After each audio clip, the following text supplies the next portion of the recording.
नमस्कार, उत्तराखंड का एक खास बुलेटिन देख रहे हैं आप और मैं हूं आपके साथ हर्षवर्धन सिंह। तो आइए बढ़ते हैं आज की खबरों की ओर।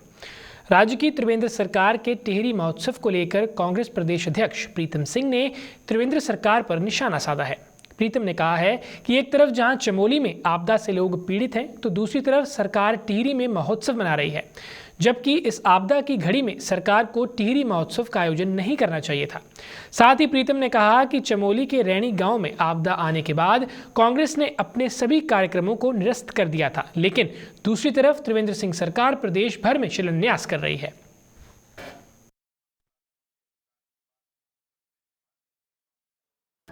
भाजपा के लोगों से पूछना चाहता हूं, भारतीय जनता पार्टी के लोग कहते हैं कि हमने अपने तमाम कार्यक्रम स्थगित कर दिए। सरकार किसकी है? जो सरकार है वो कितनी संवेदनशील है आप अंदाजा लगा सकते हैं। जिस दिन से घटना घटित हुई उस दिन से लगातार पूरे प्रदेश के अंदर उद्घाटन और शिलान्यास का दौर जो है सरकार ने लगातार चालू रखा। और तो और टिहरी महोत्सव, अरे ऐसी बताए ना दे भाजपा के लोग जवाब, क्या टिहरी महोत्सव इन परिस्थितियों में उसका आयोजन होना चाहिए था? ये तो मैं आप पर, ये प्रश्न मैं आप पे भी छोड़ता हूं। और सिंचाई मंत्री जी ने तो ये कहा, या पर्यटन मंत्री जी ने तो ये कहा कि मैं टिहरी महोत्सव में हिस्सा नहीं ले सकता क्योंकि चमोली के अंदर ऐसी त्रासदी हुई है, इसलिए मैं हिस्सा नहीं ले सकता हूं। अरे तब भी मुख्यमंत्री जी को, तब भी सरकार को होश नहीं आया कि क्या नाम है, मंत्रिमंडल का एक सहयोगी जिनके पास पर्यटन मंत्रालय है उस बात को कह रहे, तब भी सोए रहे। टिहरी महोत्सव का आयोजन कर दिया। कह दिया अध्यक्ष जी ने कि जो उस विभाग का मंत्री था उसने मना कर दिया कि आपदा के बीच में मैं टिहरी महोत्सव में शामिल नहीं होऊंगा। और ये बात तो भारतीय जनता पार्टी को और उसके नेतृत्व को विचार करना चाहिए।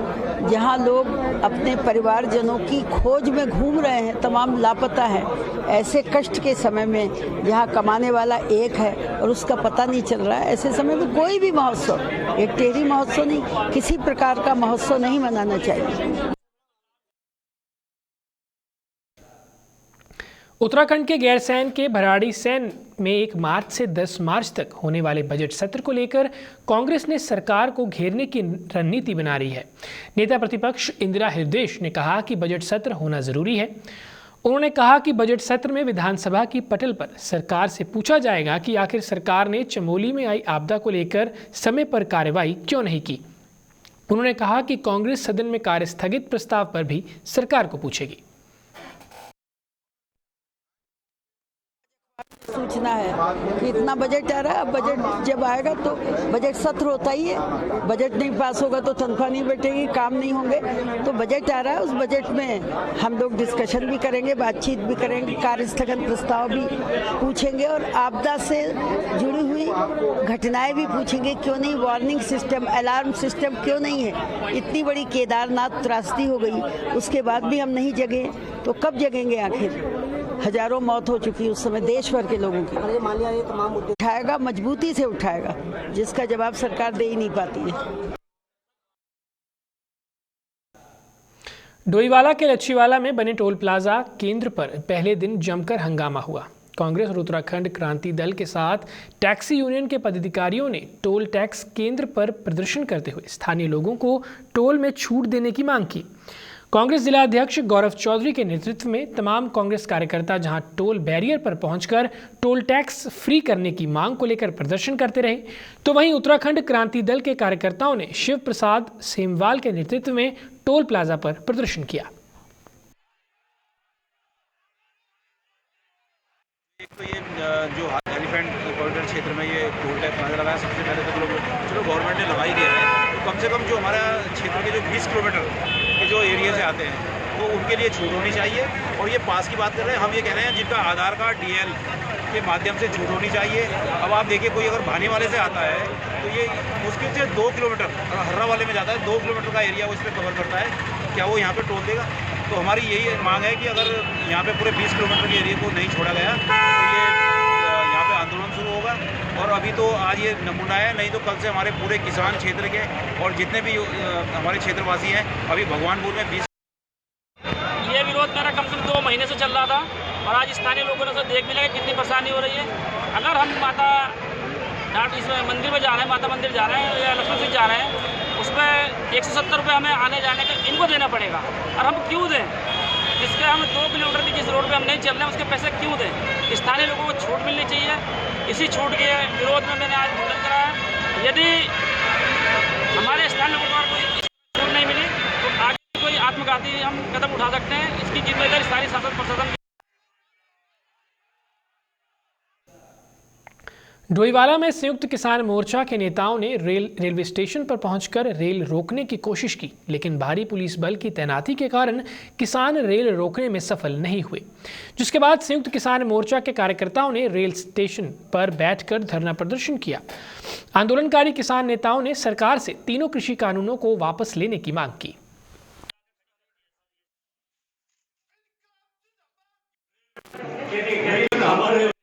यहाँ के शासन के साथ ऐसा समझौता हुआ कि हमने रेल नहीं रोकी, लेकिन हम उस कड़ी का हिस्सा है और आगे जो भी प्रोग्राम बनेगा हम सब लोग हमारा संयुक्त मोर्चा एक सब संगठन जिसके अंदर अब मैं हिंदुस्तान में कह नहीं सकता 100 से ज़्यादा संगठन इसके साथ है और हम लड़ाई लड़ते रहेंगे। हमारी जो है किसान संयुक्त मोर्चा की कोलाई थी, उसके आधार पर यहाँ पर डोईवाला के किसानों ने आज किसान संयुक्त मोर्चा के बैनर के नीचे यहाँ पर सभी किसान इकट्ठा होकर रेलवे स्टेशन पहुँचे।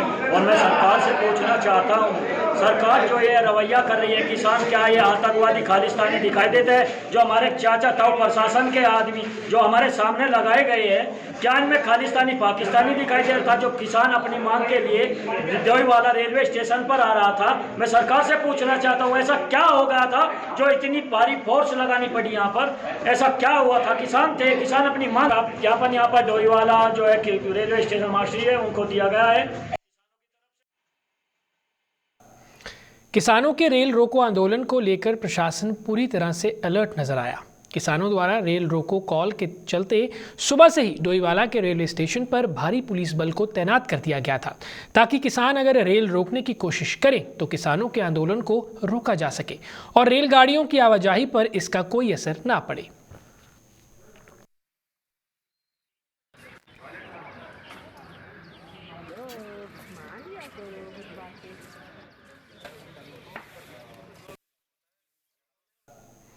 उत्तराखंड में महंगाई के खिलाफ प्रदर्शनों का सिलसिला रुकने का नाम नहीं ले रहा है।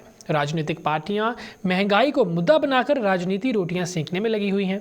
जहां एक और कांग्रेस लगातार बीजेपी सरकार को महंगाई के मुद्दे पर घेर रही है, तो वहीं अब आम आदमी पार्टी भी बीजेपी सरकार के खिलाफ सड़कों पर उतरकर प्रदर्शन कर रही है।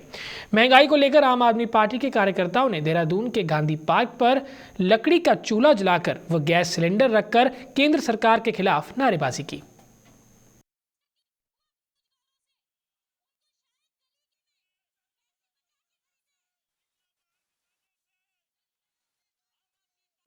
सरकार ने, केंद्र सरकार ने और साथ साथ जो राज्यों की सरकार है, केंद्र शासित सरकारें जो भी है, आप देख रहे हैं कि किस तरीके से महंगाई बढ़ गई है।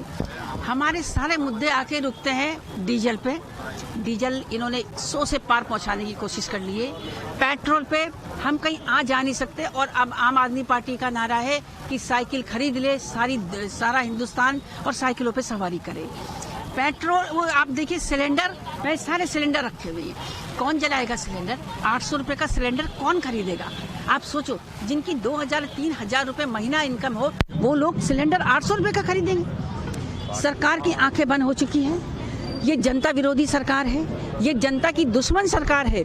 इन्होंने प्याज के दाम देखें, क्या चीज होती है प्याज, ये जिससे रोज प्याज और रोटी से आप खाना खा लिया करता था गरीब मजदूर, आज की डेट में ये प्याज 70-80 रुपए, 50 रुपए। आगामी विधानसभा चुनावों को देखते हुए कांग्रेस ने भी चुनावी तैयारी तेज कर दी है। लक्सर के कांग्रेस नगराध्यक्ष देवेश राणा की अध्यक्षता में लक्सर में पार्टी के सभी मोर्चों की बैठक आयोजित की गई। बैठक में कांग्रेस के प्रदेश सचिव एवं लक्सर विधानसभा प्रभारी प्रदीप चौधरी ने बतौर मुख्य अतिथि भाग लिया। इस मौके पर प्रदीप चौधरी ने प्रदेश की भाजपा सरकार पर निशाना साधते हुए कहा कि जब से भाजपा उत्तराखंड में सत्ता में आई है, तब से प्रदेश में विकास का पहिया थम चुका है और हर तरफ बेरोजगारी, भ्रष्टाचार और गुंडागर्दी का बोलबाला है।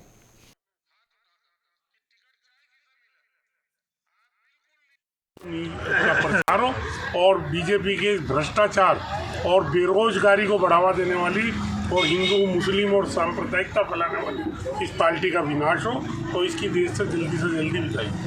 मैं चाहता हूँ कि प्रदीप जी से भी और ऊपर भी मैंने ये निवेदन किया है कि यहाँ के जो लोकल कांग्रेस के लोग हैं उनकी एक सहमति से जो जीतने वाला कैंडिडेट हो, हमें ये नहीं देखना कि किस जाति का, किस बिरादरी का, किसका, जो जीतने वाला कैंडिडेट हो उसको हम कैंडिडेट कांग्रेस का बनाएंगे और 2022 में निश्चित रूप से उत्तराखंड में कांग्रेस की सरकार बनेगी, ये मेरा मानना है। मुख्यमंत्री त्रिवेंद्र सिंह रावत के 2 दिन के हल्द्वानी के दौरे को लेकर कांग्रेस कार्यकर्ताओं ने विरोध प्रदर्शन किया। इस दौरान कांग्रेस कार्यकर्ताओं ने मुख्यमंत्री का पुतला दहन करने का प्रयास भी किया, लेकिन पुलिस ने उसे विफल कर दिया। इस दौरान पुलिस की कांग्रेस कार्यकर्ताओं के साथ धक्का मुक्की भी हुई। कांग्रेस नेता हेमंत साहू ने आरोप लगाया कि त्रिवेंद्र सिंह रावत की सरकार में लोकतंत्र का गला घोटा जा रहा है और विपक्ष की आवाज को पुलिस के माध्यम से दबाया जा रहा है।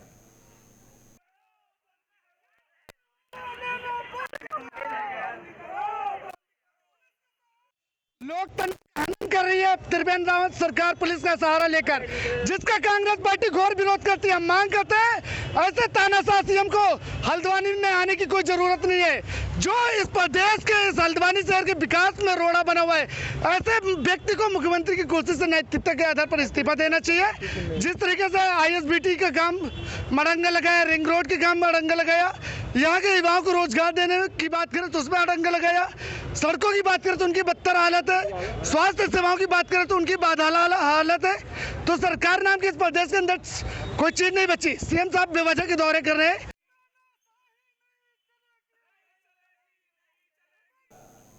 गुरुकुल कांगड़ी हरिद्वार के स्वास्थ्य से जुड़े प्रोफेसर RC दुबे ने गंगा जल को लेकर कई अहम जानकारियां साझा की हैं। उन्होंने बताया कि गंगा जल से कई बीमारियां ठीक होती हैं और गंगा जल की गुणवत्ता मौसम के हिसाब से बढ़ती और घटती रहती है।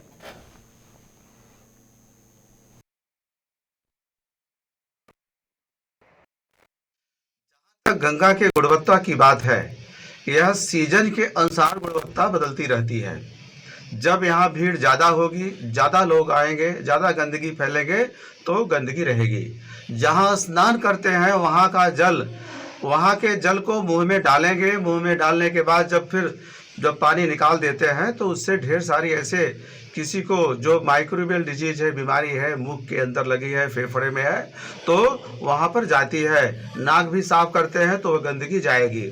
रहा जल के कलेक्शन की बात, जो घर लोग ले जाते हैं, मेरा तो सबसे सबमिशन है, सबसे निवेदन है कि जल को ले जाने के लिए नील धारा का जल अगर ले जाइए, 12 महीने गंगा का जल आप पीजिए, कभी बीमार नहीं होंगे। बल्कि अगर किसी को बीमारी हुई है तो वह बीमारी ठीक भी हो जाएगी। अगर किसी को किसी तरह की बीमारी है तो वह बीमारी ठीक हो जाएगी। ऐसा ढेर सारा प्रमाण मिलता है कि अगर किसी को कुष्ठ रोग है तो कार्तिक के महीने में 1 घंटा गंगा जल में खड़ा रहे, गंगा जल का सेवन करे, गंगा का पूजन। गंगा स्वयं अपने आप में पूर्ण है। कलयुग में गंगा जैसी पवित्र नदी पूरी दुनिया में, पृथ्वी पर कहीं नहीं है। तो स्मरण मात्र से ही, जब गंगा जल के स्पर्श से ही हम शुद्ध हो सकते हैं। और कुंभ का जो स्नान है, उस स्नान विशेष पर अगर घर में गंगा जल है, हमारे पास नहीं, हमारे किसी पड़ोसी के पास है, 1 बूंद का हम अवश्य पान करें। भगवान शिव को एक गंगा जल की बूंद चढ़ाएं और गंगा जल की कुछ बूंदें जल में डाल के स्नान करें। आचमनी लें, गाय के चरणों में 1 बूंद गंगा जल डालें और तुलसी के पौधे में हम डालें। तो जो हमारी वैदिक परंपरा रही है प्रकृति को संरक्षण प्रदान करने की, ऋषियों की, उसका पालन करते हुए ये कामना करें, भगवती गंगा जिस प्रकार से आप निर्मल और पवित्र हैं, हमारे संपूर्ण जीवन के पापों को क्षय करके हमें निर्मल और पवित्र बनाएं। हरिद्वार में प्रशासन द्वारा मास्क न पहनना और पॉलीथीन का इस्तेमाल करने वालों के विरुद्ध एक अभियान शुरू किया है। इस अभियान के तहत मास्क न पहनने वालों और पॉलीथीन का इस्तेमाल करने के विरुद्ध कार्रवाई भी की जा रही है और उन्हें जुर्माना किया जा रहा है। SDM हरिद्वार गोपाल सिंह चौहान के नेतृत्व में गठित टीमों की ओर से निरंतर अभियान चलाया जा रहा है।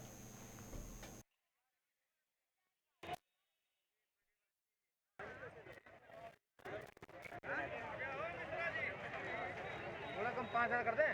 नहीं, फिर गलती से आ गया, वैसे नहीं पता। मौके से आ गई है।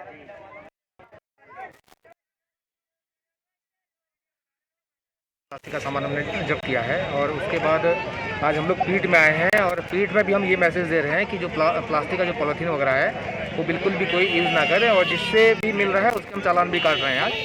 हालांकि हम कम चालान कर रहे हैं आज, लेकिन एक इसके माध्यम से मैसेज देना चाहते हैं सभी लोगों को भी, सभी दुकानदारों को भी कि पॉलीथीन कोई भी यूज़ नहीं करेगा, पॉलीथीन पूरी तरह से बंद है। सर, जिस तरह से लोगों ने देखिए, अब ये तो जो कोविड की जो गाइडलाइन है सभी को डायरेक्शन भी है और 1 साल होने वाला है कोविड को लेके, सभी को समझ भी होनी चाहिए, क्योंकि मास्क जिसने नहीं पहना है उसको भी अवेयर किया जा रहा है और कोशिश करेंगे अगर कोई दोबारा घूम फिर के मिलता है उसके भी चालान काटेंगे। डोईवाला ब्लॉक की सबसे बड़ी ग्राम पंचायत माजरी ग्रांट के ग्राम प्रधान अनिल पाल पर ग्राम पंचायत निधि को खर्च न करने का आरोप ग्राम पंचायत के उप प्रधान सहित वार्ड सदस्यों ने लगाया है। शासन प्रशासन ने इस शिकायत के मिलने के बाद तत्काल जिला पंचायत राज अधिकारी जितेंद्र कुमार की अगुवाई जांच टीम ने ग्राम प्रधान के आय व्यय के साथ तमाम कार्यों की जांच की और महत्वपूर्ण दस्तावेज जांच टीम अपने साथ ले गई। माजरी ग्रांट ग्राम पंचायत के पंचायत घर में अधिकारियों ने ग्राम प्रधान अनिल पाल से काफ़ी देर तक पूछताछ की और पंचायत निधि के संबंध में जानकारियां भी ली। निर्देश थे कि ग्राम पंचायत माजरी ग्रांट में जो विकास का पैसा है वो खर्च नहीं हो पा रहा है, उसी के लिए हम लोग जो है देखने आए हैं। सर, क्या कुछ निकल के आया इसमें? अभी जो है जांच जारी है, तो जब जांच हो जाएगी तो हम बता देंगे। सब कब तक संभावना है? 1-2 दिन हो जाए। जिसमें जो है जिला पंचायत राज श्री जितेंद्र कुमार जी आज माजरी ग्रांट पंचायत घर आए और उन्होंने जो है कुछ कागजों का, फाइलों का कुछ निरीक्षण किया और कैश बुक। लोगों की सुविधा के लिए सरकार द्वारा लक्सर के सेठपुर में बारात घर का निर्माण किया गया था, लेकिन सरकार और स्थानीय लोगों की अनदेखी के चलते आज ये बारात घर अपनी हालत पर आंसू बहा रहा है। सरकार का ये बारात घर पूरी तरह से कूड़ेदान में तब्दील हो चुका है। स्थानीय लोगों द्वारा बारात घर में न सिर्फ गोबर के उपले लगा दिए गए हैं, बल्कि ये गंदगी का अड्डा बन चुका है। क्या है इस बारात घर की हालत? पेश है हमारे संवाददाता जसवीर सिंह की ग्राउंड रिपोर्ट। तो सरकार कहीं ना कहीं ग्रामीण क्षेत्रों का उद्धार करने के लिए अनेक कल्याणकारी योजनाएं चला रही हैं, जिसके तहत प्रत्येक गांव में बारात घर का भी निर्माण किया गया। हम मौजूद हैं लक्सर के सेठपुर गांव में। यहाँ मैं आपको बारात घर की तस्वीरें दिखाऊं तो वो खुद इस बात की पोल खोल देंगी कि कितनी बुरी व्यवस्था इस बारात घर की है, इसकी देखरेख क्यों नहीं होती या क्यों इतनी गंदगी फैलाई गई है, ये आपको कहीं ना कहीं इन तस्वीरों में दिखेगा। अब दिखाओ, मैं कैमरा में से कहूँगा, ये देखो किस तरह से ये कूड़े के ढेर लगे हुए हैं। केवल कूड़े की बात मत कीजिए, आप अंदर चलिए मेरे साथ, मैं आपको दिखाऊंगा। तो आप यहाँ पैर रखने के लिए भी सोचना पड़ेगा किस तरह गंदगी पड़ी हुई है। ये कुछ उपले पाते हुए हैं, यानी कि हाँ किसी ने ये पूरा इस पूरे बारात घर को एक तरह से उपलों का कूप यानी कि उपलों का एक घर बनाकर रख दिया है। और सबसे महत्वपूर्ण बात यह है कि जहाँ एक तरफ ये बात कहते हैं कि स्वच्छता यानी स्वच्छ भारत स्वस्थ भारत का नारा दिया जाता है और उस पर करोड़ों लाखों खर्च किए जा रहे हैं, तो ऐसे में ऐसे स्वस्थ कैसे भारत रह पाएगा, कैसे स्वच्छ रह पाएगा, ये आप अच्छी तरह सोच सकते हैं। ये देखिए एक बार अंदर का ये हाल है इस पूरे बारात घर का। आप इसमें यदि बिना रुमाल लगाए तो आप घुसना नहीं करेंगे, पता नहीं कब सफाई नहीं होगी या नहीं होगी, आप देख सकते हैं। तो ये स्थिति है और यहाँ सवाल ये उठता है कि इसके लिए जिम्मेदार कौन है, क्योंकि कोई भी आदमी ये बोलने को तैयार नहीं है। कुछ लोग कहते हैं नौजवान में कि साहब बारात घर की सफाई नहीं कराई जा रही है, लेकिन इसके लिए कौन जिम्मेदार है, किसे शिकायत की गई है या इस पर कोई कार्रवाई क्यों नहीं हुई है, ये बड़े सवाल हैं जिनके जवाब के इंतजार में ये ग्रामीण लोग हैं। आप देख सकते हैं, और भी आपको थोड़ा सा दिखाना चाहूँगा और भी आपको पूरी तस्वीर क्लियर हो जाएगी। इसमें कुछ लोगों ने गुस्सा भरा हुआ था। ये एक जो लैट्रिन बाथरूम इधर बनाए गए थे उनमें देखो किस तरह से ये हाल है। तो ये स्थिति है। अब सवाल ये उठता है कि क्या इस बारात घर का की कोई सुध लेगा या नहीं, और लेगा तो कब तक लेगा, ये भी बड़ा सवाल है। जसवीर सिंह 20% लक्सर। पार्ली छीना और जैन क्रॉस मोटर मार्ग का निर्माण कार्य पूरा करने की मांग को लेकर स्वतंत्रता संग्राम सेनानी के सैनिक पुत्र फतेह सिंह द्वारा किया जा रहा आमरण अनशन जारी रहा। शासन प्रशासन द्वारा आंदोलन की अनदेखी को लेकर क्षेत्रवासियों ने भारी आक्रोश व्यक्त किया है।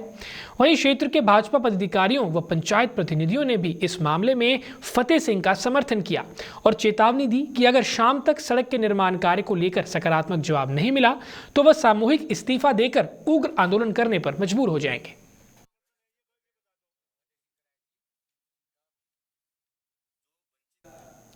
आगामी कुंभ में भीख मांगने वाले भिखारी पूरे देश से हरिद्वार पहुंच रहे हैं। आए दिन पुलिस द्वारा कार्रवाई भी की जा रही है, लेकिन इनकी तादाद कम होने का नाम नहीं ले रही है। आंकड़ों के अनुसार देश के लगभग 4 लाख भिखारियों में 45,000 बच्चे हैं। हर की पौड़ी चौकी के सामने ही भिखारी रोजाना हजारों भीख में और हजारों जेब कटिंग में साफ कर रहे हैं। भिखारियों के इस बड़े टर्नओवर पर हरिद्वार से देखिए ये खास रिपोर्ट।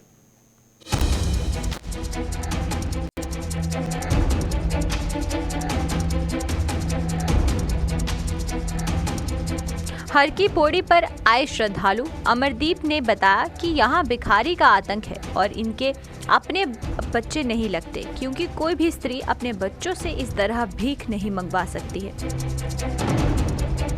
हो ना हो ये बच्चे किसी गैंग का हिस्सा हो सकते हैं। इससे पहले भी हरिद्वार ह्यूमन ट्रैफिकिंग का गढ़ माना जाता है।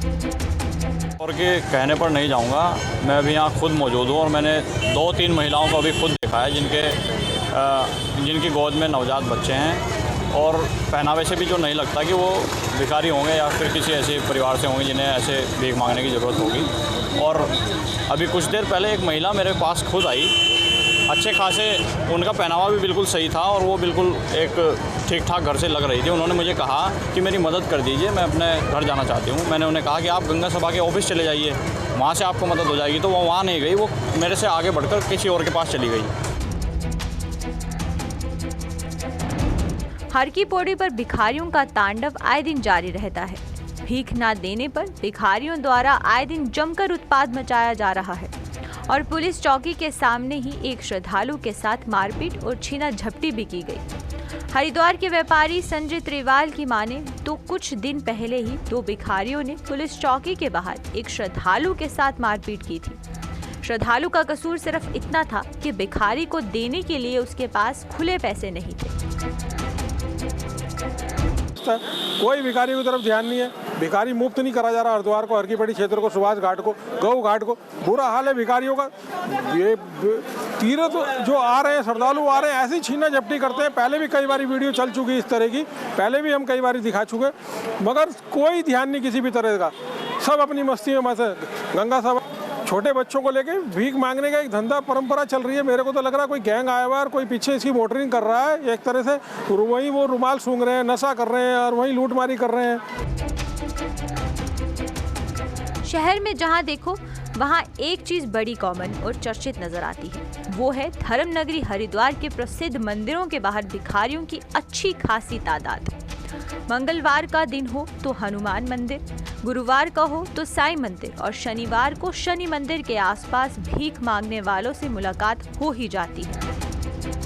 देखिए, भिक्षावृत्ति पे पूर्ण रोक लगनी चाहिए। इस प्रकार आप देख रहे हैं घाटों पर बाहर से भी भिखारी इतनी संख्या में आ चुके हैं और छोटे छोटे बच्चों का इस्तेमाल कर रहे हैं भिक्षा मांगने के लिए।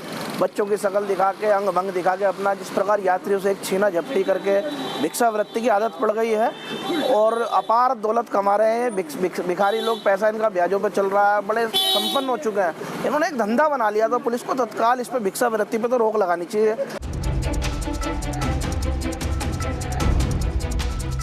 हरिद्वार में कुंभ मेला 2021 को बच्चों के अनुकूल कैसे बनाया जाए, इसके लिए पिछले 7 जनवरी को एक बैठक में बच्चों को कुंभ मेले के दौरान भिक्षावृत्ति, बाल मजदूरी और बच्चों के साथ अन्य दूसरे बाल शोषण होने से कैसे रोका जा सके। इसके साथ ही NCPCR की गाइडलाइंस को मेले के दौरान कैसे जमीनी सतह पर क्रियान्वित किया जा सके, इसके बारे में राष्ट्रीय बाल अधिकार संरक्षण आयोग के चेयरपर्सन प्रियांक कानूनागो हरिद्वार पहुंचे।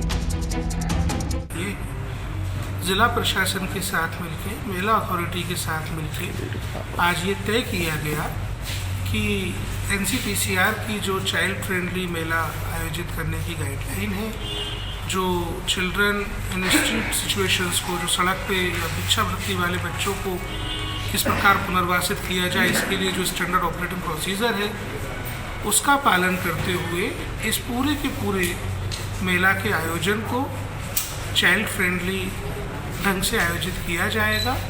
और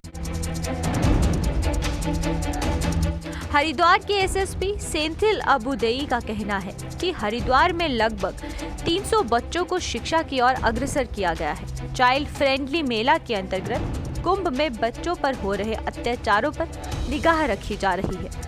हाल ही में राज्य सरकार के मुख्यमंत्री की तरफ से देहरादून में बच्चों के लिए एक प्रक्रिया शुरू की गई और जल्द ही इसका उपयोग हरिद्वार में भी देखने को मिलेगा। फिलहाल के लिए इतना ही, मुझे दीजिए इजाजत। नमस्कार।